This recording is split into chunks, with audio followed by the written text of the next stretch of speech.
बाबतीत बंडखोरांचं आव्हान आहे, काय सांगा? तुम्हाला एक गोष्ट सांगतो, कोणीही बंडखोरांना त्या ठिकाणी निवडून देणार नाही. लोक महायुतीच्या पाठीशी आहेत, बंडखोरांना कोणी निवडून देणार नाही.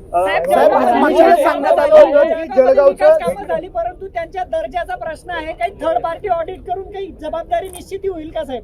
अशा प्रकारे जर कुठे दर्जाचा प्रश्न असेल तर त्याची सुधारणा निश्चित केली जाईल, पण केवळ आरोपाकरता आरोप असतील तर मात्र त्याच्याकडे लक्ष दिलं जाणार नाही. साहेब, मागच्या वेळेस सांगण्यात आलं होतं की जळगाव पण इथं घराणेशाहीचं दिसून येते.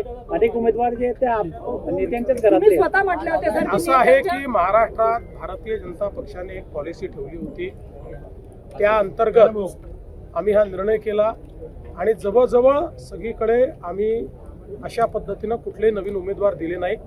एक दोन ठिकाणी अपवाद झाले, कारण त्या ठिकाणी फॉर्म भरून टाकले होते आणि मग दुसरा वेळेवर अल्टरनेट उमेदवार आम्हाला आणता आला नाही. असं केवळ 2च ठिकाणी घडलेलं आहे, बाकी ठिकाणी आम्ही हे केलेलं नाही.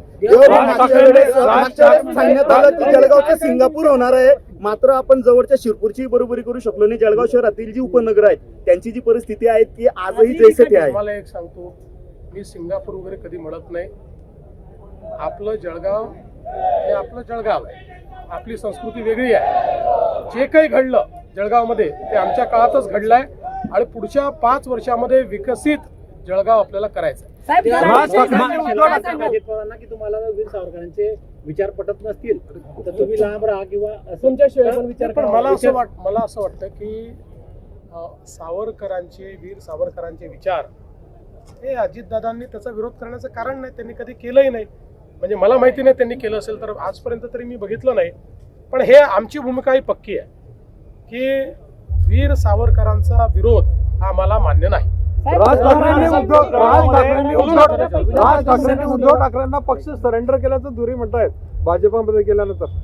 असं आहे, आता ते त्या पक्षामध्ये होते त्यामुळे त्यांना त्या पक्षातलं जास्त माहिती आहे. ते शेवटी काही ना काही नाराजी असेल म्हणूनच आमच्याकडे आले की नाही. त्यामुळे ती जी त्यांची भावना आहे ती अनेक लोकांची भावना आहे. एक सांगतो, त्यांच्या युतीमध्ये सर्वात जास्त नुकसान हे राज ठाकरेंचं होणार.